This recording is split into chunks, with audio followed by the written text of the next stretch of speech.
이번 시간에는 NGES 데이터의 해석에 대해서 다룰 예정인데요.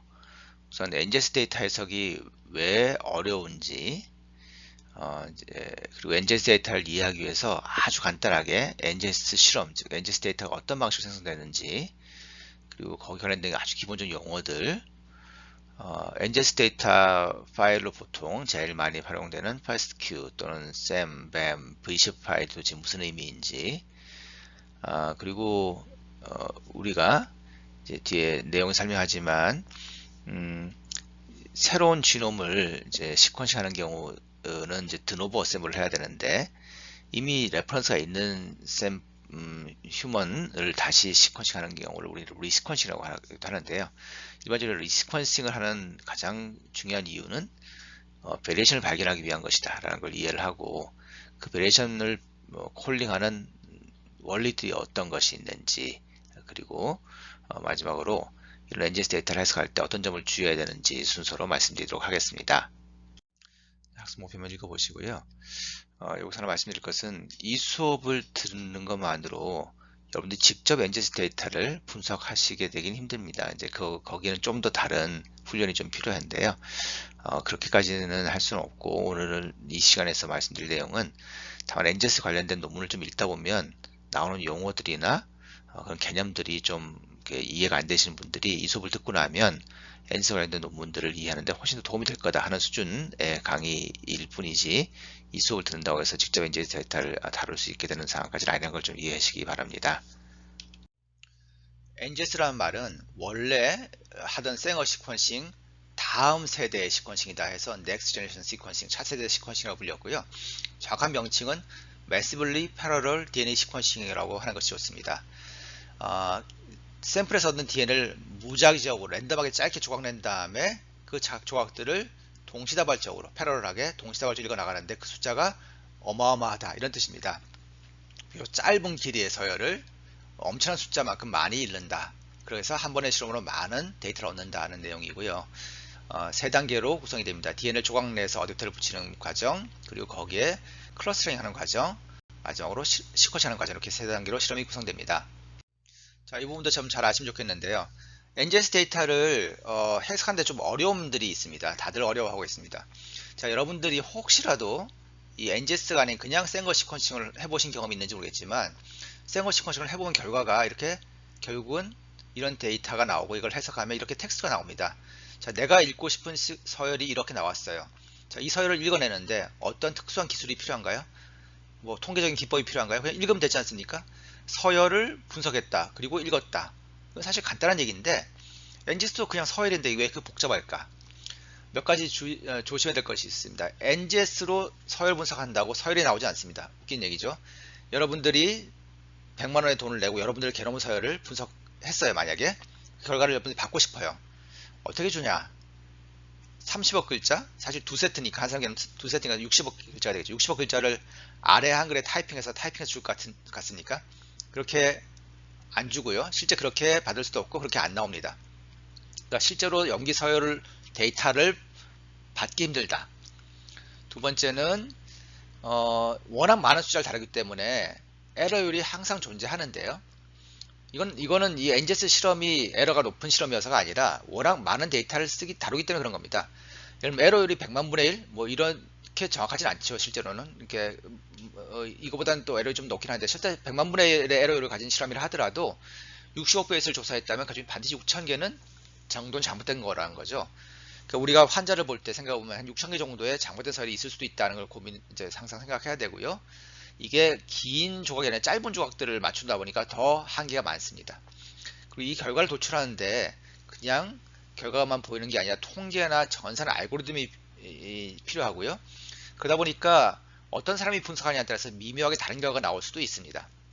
그리고 이 결과가 비전문가가 이해하도록 이게 보고하기가 굉장히 어려운 문제점이 있습니다. 그래서 이 NGS 데이터가 현재로서는 아주 그 소수의 전문가들 아니면 좀 데이터를 해석하기 어려운 점이 있긴 합니다. 그러니까 실험 자체는 세 단계로 구성된다고 했는데 크게 보면 한 5단계 정도의 실험과 분석이 있습니다. 일단 먼저 재료를 프레퍼레이션 해야 될 것 같고요.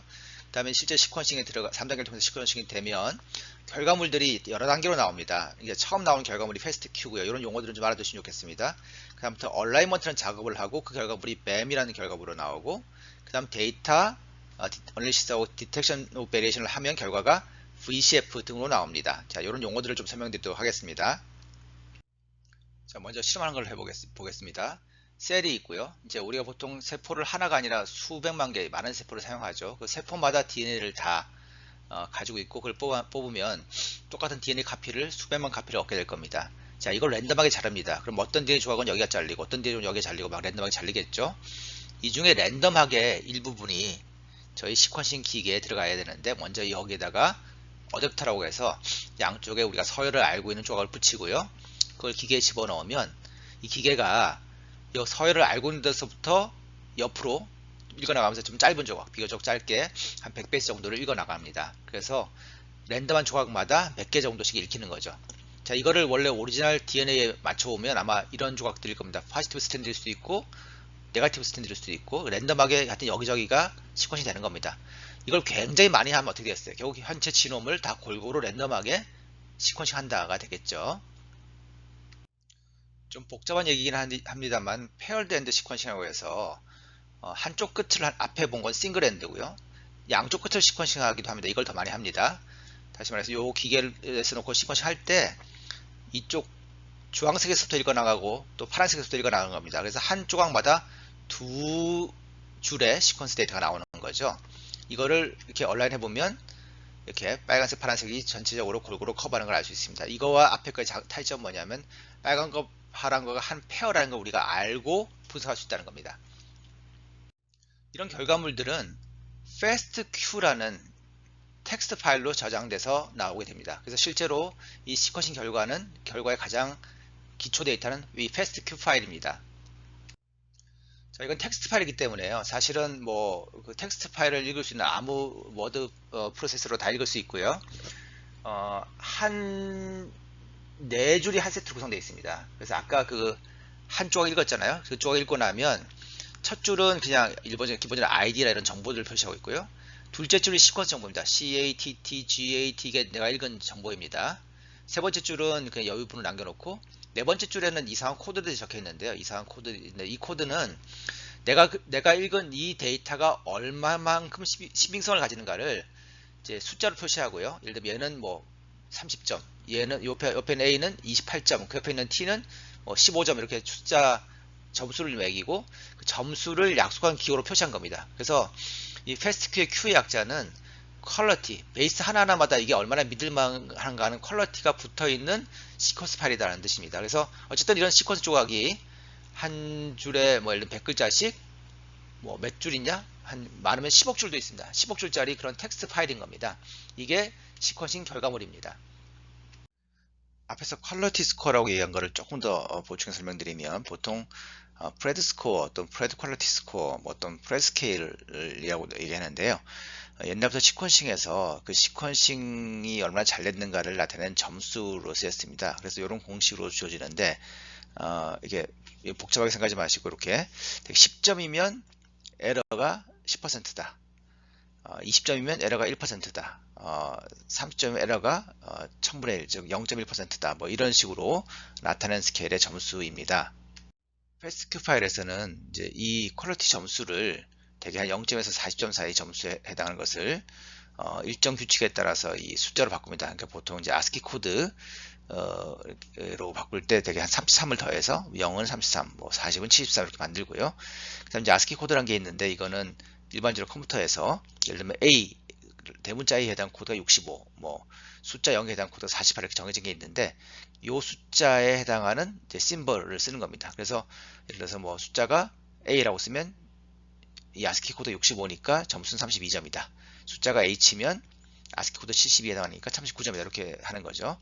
근데 사실은 또 이게 약간의 그 시퀀싱 포맷, 파일 포맷마다 좀 달라집니다. 예를 들면 생어에서 할 때는 0에서 40의 퀄리티 스코어를 ASCII 코드 33에서 73에 해당하게 썼다가, 또 일루미나 옛날 버전에서는 이 0에 해당하는 거를 64점, ASCII 코드 64, 한 40점 해당하는 걸 ASCII 코드 104로 이렇게 변환해서 쓰기도 했다가 또 최근에는 또 윌리엄 1.8 이상에서는 다시 이렇게 0에서 41로 바꿨고요.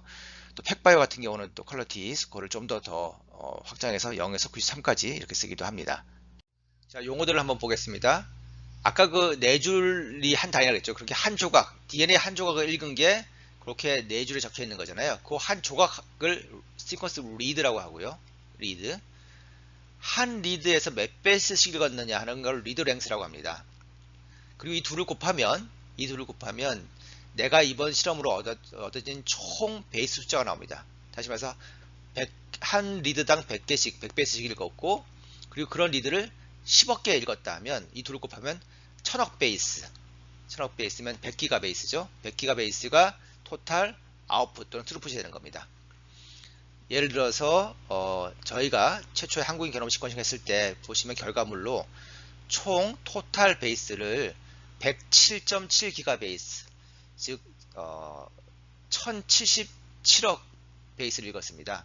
물론 실험을 여러 번 했거든요. 이렇게 뭐 짧게 36베이스짜리로, 이게 리드 행사가 36이라는 뜻입니다. 이걸로 싱글핸드로 이만큼 5 리드, 뭐 36베이스짜리 페어드 핸드로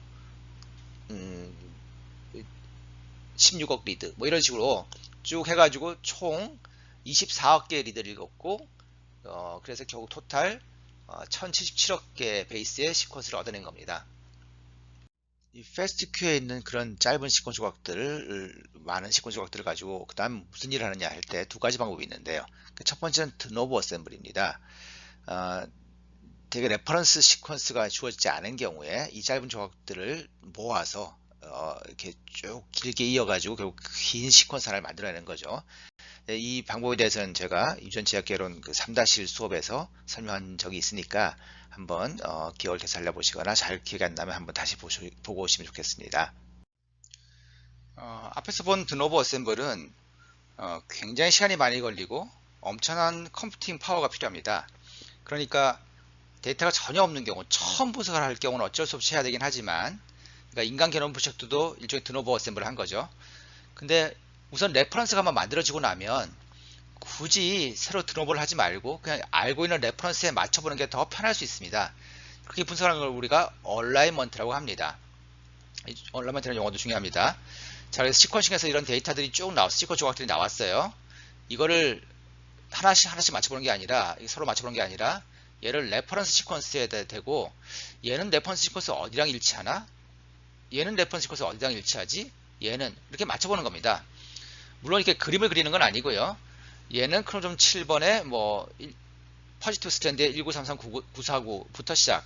얘는 크로모좀 6번에 뭐 네거티브 스트랜드의 뭐 어느 부분, 이런 식으로 하나씩 이렇게 맞춰서 이 꼬리표를 붙이는 겁니다. 이렇게 하는 과정을 이제 얼라이먼트라고 하는데요. 여기도 약간의 이제 그 복잡한 부분이 있습니다. 우리가 가지고 있는 DNA 시퀀스가 레퍼런스랑 똑같냐 하면 그렇지 않죠. 당연히 다른 사람 거니까 다르겠죠. 우리가 똑같다고 생각하면 굳이 시퀀스를 왜 또 합니까? 그냥 레퍼런스 그냥 쓰면 되지. 그러니까 우리는 우리가 분석하는 샘플이 뭔가 레퍼런스랑 좀 다를 거라고 기대해서 분석하는 건데, 그러다 보니까 이제 이게 아주 약간 똑같거나 약간 다른 점은, 다른 부분이 있으면 온라인이 잘 돼요. 그러니까 요거 하나 빼고 나머지 다 똑같다 그러면 이제 온라인 아마 여긴가 보다 할 수 있고, 뭐 한 두 개 빼고 다 똑같다 그러면 여긴가 보다 할 수 있는데, 이게 꽤 많이 틀리기 시작하면 이렇게 많이 차이가 나는데 이게 여기서 온 거 맞을까? 라는 그런 의심이 들 수 있죠. 그래서 이게 너무 차이가, 우리가 정한 기준보다 너무 차이가 많이 나면 이게 여기서 봤다고 하기보다는 얘는 잘 모르겠다고 버려야 되는 경우가 있습니다.